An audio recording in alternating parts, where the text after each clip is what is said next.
everyone, and welcome to Facebook Fridays. I'm Julia Campbell. I help nonprofits build movements and engage communities using online tools and social media. So happy Friday. I'm going to try something different. I usually go live on Fridays at noon on my Facebook page talking about all things social media, but lately there has been so much frantic discussion. I've received so many questions all about Facebook that I'm going to take the next few Fridays and just focus on how nonprofits can use Facebook, what's going on, what are the announcements, what are the changes, and how can we adapt our social media strategies. So today I'm going to answer the question, hopefully, should I start a Facebook group for my nonprofit? So we're going to talk about Facebook groups versus Facebook pages, some of the pros, some of the cons of starting and maintaining a Facebook group, really what it takes to succeed with a Facebook group, and then answer the question, should you start one? So first off, just let me know where you're watching from. I can sort of see the comments right here. I'm following them. Oh my goodness, it's getting crazy here. So let me know where you're watching from. I was looking out the window at snow. I'm north of Boston, as you probably know, and it's now a gorgeous, beautiful, sunny day with a blue sky. I don't know. I love it. I'm loving it. I like snowstorms too, but we've kind of had enough already, and it's just February, so I know we're really in for it this year.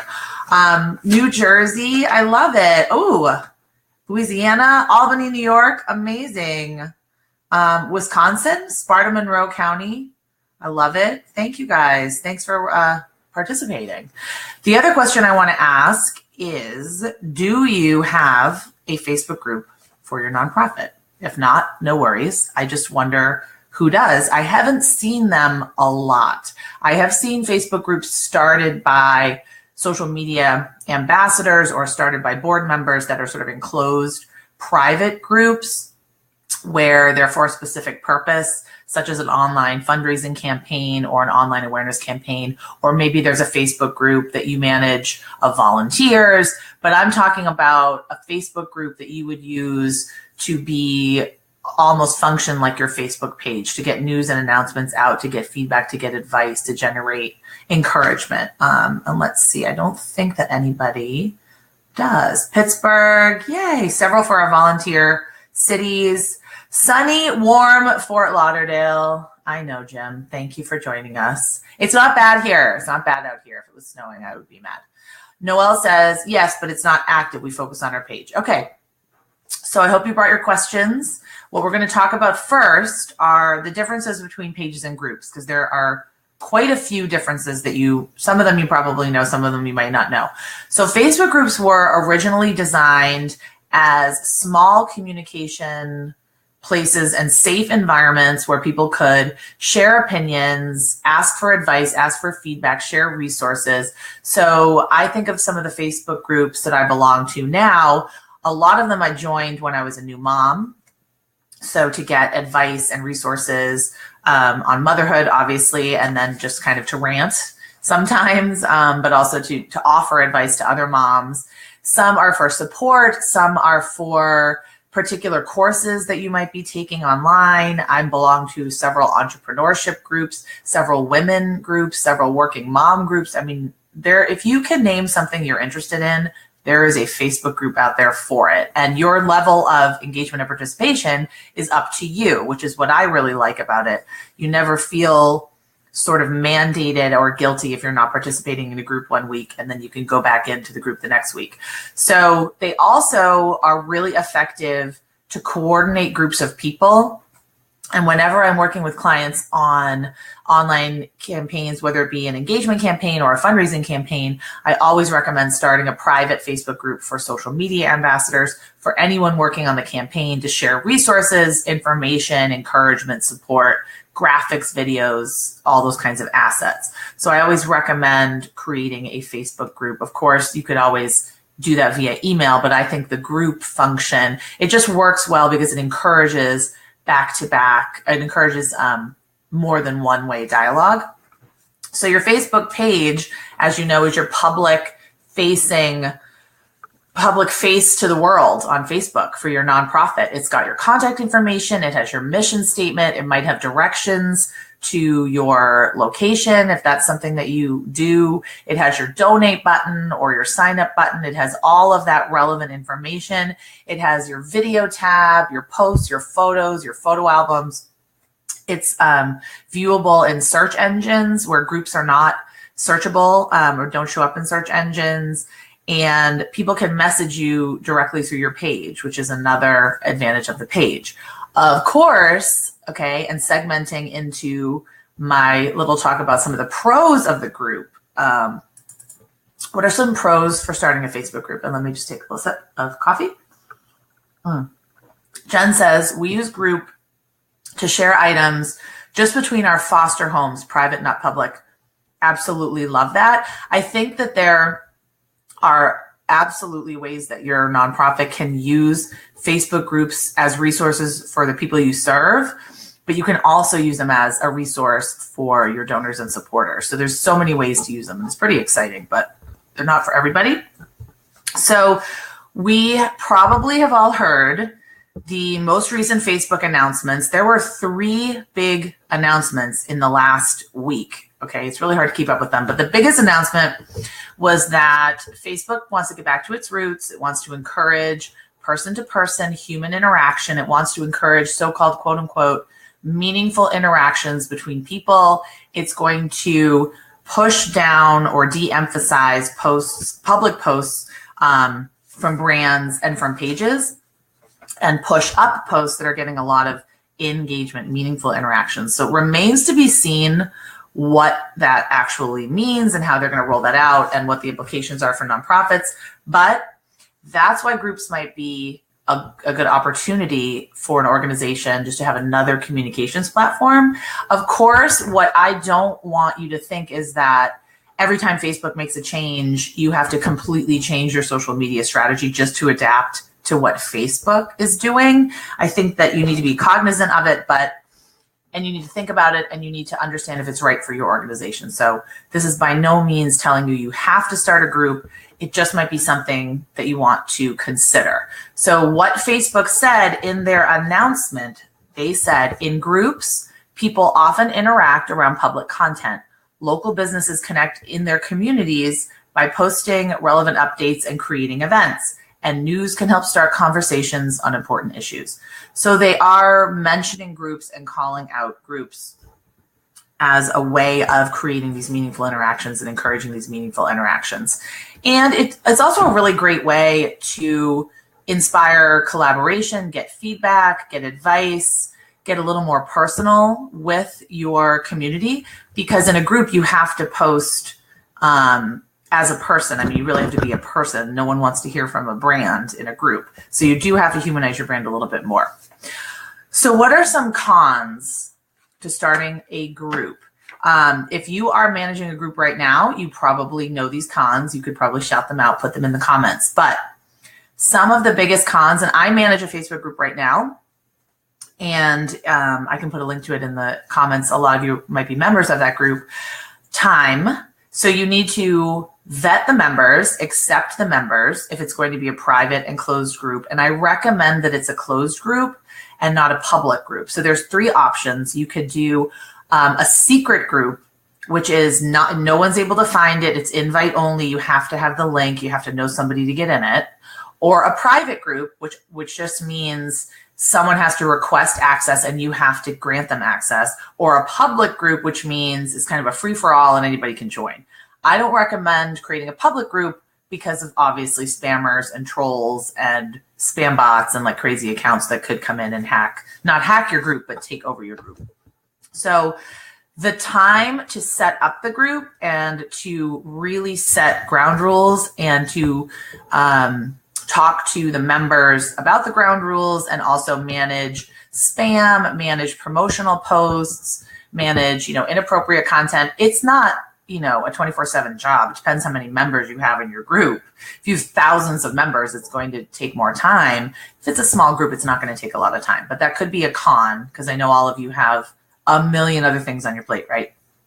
So another con could be getting engagement. It is hard to get engagement. You do have to break the ice. Sometimes you have to go off brand a little bit and be silly or be funny. Always be helpful, always be encouraging. Post things that are not just about your organization, because a group is based around a topic or an issue, and your organization is not a topic or an issue. Your nonprofit is your nonprofit. It's not interesting enough to have a group around. It's really just not.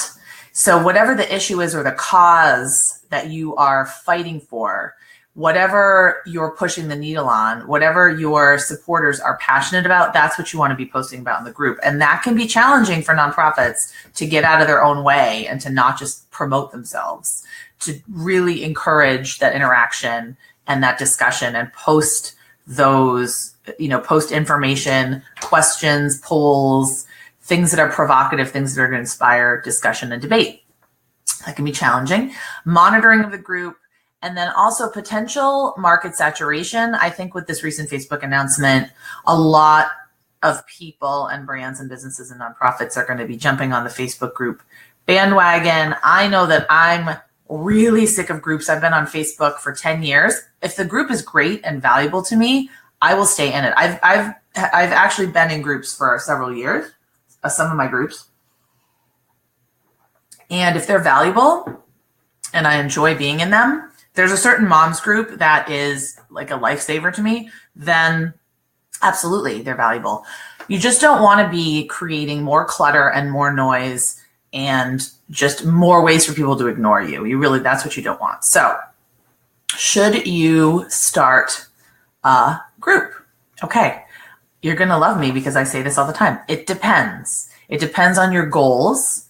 Ask yourself honestly, what are you going to use it for? What do you hope to gain out of the Facebook group? What are the goals of the group? And what do you want the members to get out of it? Okay. We don't create Facebook pages thinking, what are our Facebook fans going to get out of this page? We tend to think about Facebook pages and Twitter and Instagram and our email list and our websites as, what do we want to tell people? We want to promote our organization. We want to promote our events. You can't do that in a Facebook group. A Facebook group is all about what's in it for the members. What value are you providing for the members? And how would this group fit into your larger communication strategy? So a few more questions. Do you have the capacity to manage member requests when they come in? I would not recommend leaving members hanging for more than 24 hours, just to be polite, kind of like they're knocking on your door and you're just going to ignore them. This is not a Monday through Friday, turn it off at 5 p.m. on Friday, don't open it up again till 9 a.m. Monday type of job, okay? You have to have it on your phone. You have to be consistently monitoring it and looking at the member requests. Do you have the stomach to delete posts and ban people who break the rules? Because what I found in my group, it's not always so black and white. It's not like someone's swearing or saying something racist or saying something obnoxious. It's usually like they're being slightly promotional, or I'm not really sure what they're trying to do with the group, or I'm not sure what they're getting out of it. And just being really clear on the group rules and not being afraid to talk to someone or reprimand someone. I did have to ban someone from my group and I felt really terrible about it, but they were sending private messages to other group members, asking for donations and just incessantly posting a link to their fundraising page. And it just wasn't in the spirit of the group. So I did have to ban them. So you have to ask yourself if you have the stomach to do that. And if the answer is yes to all of those questions, then you might be ready to start a group. I don't know. All right. Well, we have 1 minute left. I'd love to take any questions that you have if you do have questions. I also want to encourage you to get my ebook that I just wrote all about nonprofit Facebook groups, the essential guide to starting a nonprofit Facebook group, as if you don't have one already. And it walks you through step-by-step how to start one. All of the stuff we talked about today, the pros and cons, how to evaluate if you're ready, how to really know and figure out, determine, flesh out the purpose of the group, the vision and the goals. So I encourage you to pick that up. I have a link to that in the comments. Let me just check this. Angie, that's great. She says, great idea. I have my major fundraising committee started and we'll set that up ASAP.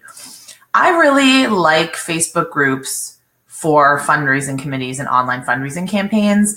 It's just an easy way to connect people. You know what I mean? Because they're on Facebook anyway, and they get a little notification, and it's just a little word of encouragement like, hey, everybody, we're halfway to our goal. Thank you so much. Or there's a little video. You can go live in your Facebook group and test out Facebook Live and not go live on your page to all of your fans. It's just a really great sandbox for testing a lot of ideas. Lindsay asks, what are your best tips to encouraging engagement from group members? It's tough in the beginning because people have just joined the group. They don't really know what the purpose is. I found that asking a question or doing some kind of poll usually will get some engagement. So especially if it's something that's a hot button issue. So asking a question, what do you guys think about the new Facebook algorithm? Or are you going to abandon your Facebook page? Or if it's a social media group. If it's a nonprofit, I think you can be a lot more experimental than you would be on your page. You could say, hey, everybody, did you see the new local ordinance that's happening? Or, what are your plans for this weekend? Or I don't know, just start some engagement. Think about your group members as humans and not as your, people that like your nonprofit. They like other things too. If you're a local nonprofit, they like local news. They want to, they want to talk about the weather. They want to talk about the Patriots. They want to talk about that kind of thing. I would say that a group is a great opportunity to really humanize your organization and give them sort of that inside glimpse to what's going on, but also really solicit genuine feedback. I think you just have to keep posting. Don't post the same stuff that you post on your Facebook page. Ask a lot more questions, and that should get you some engagement, but be a little bit more provocative. Let's see. Lindsay asked that twice. Testing Facebook Live in a group is genius. Thank you. I didn't really come up with that. I don't know where I heard that, but I thought it was genius also. You could create a tiny little Facebook group of you and one other person in your organization and just test out Facebook Live in that group until you get comfortable with it. It's really, really cool. I like that idea. And also, if you do have an online fundraising campaign, or you have a group for your nonprofit, your donors, and your supporters, going live just in the group provides that level of exclusivity. It's just extra value. More people will see it because more people are likely to get notifications from groups than they are from pages. There's a lot of different reasons to do that. And then Andrew says, not everyone's on Facebook.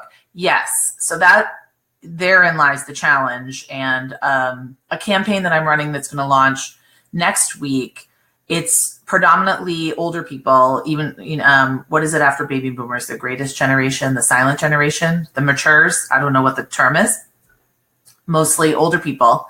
And we're using a combination of email and Facebook because not everybody checks their Facebook group. Not everyone, is active in it. So it's just a way for the people that are on Facebook to get updates and share encouragement and share some advice and ideas for each other. Rebecca says, we have a volunteer group page in addition to our organization page. There are many members in there that don't really volunteer anymore. What could we do with that page? So it's a page or a group. It's a Facebook page for volunteers. I don't know. I think if it's not, I guess you really have to evaluate the purpose. Why are you managing this page? What do you hope to get out of it? How does it fit into your bigger strategic online communications plan? How is it helping you accomplish your goals? And what value is it providing to its members? And if the answer is 0, then get rid of it and focus on your other Facebook page. Oh, it's a closed group for volunteers. Then, I would just either encourage new volunteers to come into the group to breathe new life in the group, or just kind of get rid of it. Just get rid of it. If it's not providing value to your organization or to the members, then it's not worth your time. And those people could be engaged in another place. Thank you so much. All right. Well, we went over the 15 minutes, but I will be here every Friday at noon Eastern to answer your Facebook questions. If you post them in the comments, you email them to me, you messaged me with a Facebook question that would be of benefit, would be beneficial to other nonprofits, then I might answer it in a future Facebook Friday. So TGIF, thank you. X-Files, I don't know if any of you are watching it. I love X-Files. All right, have a great weekend, and I will see you all next Friday. Cheers.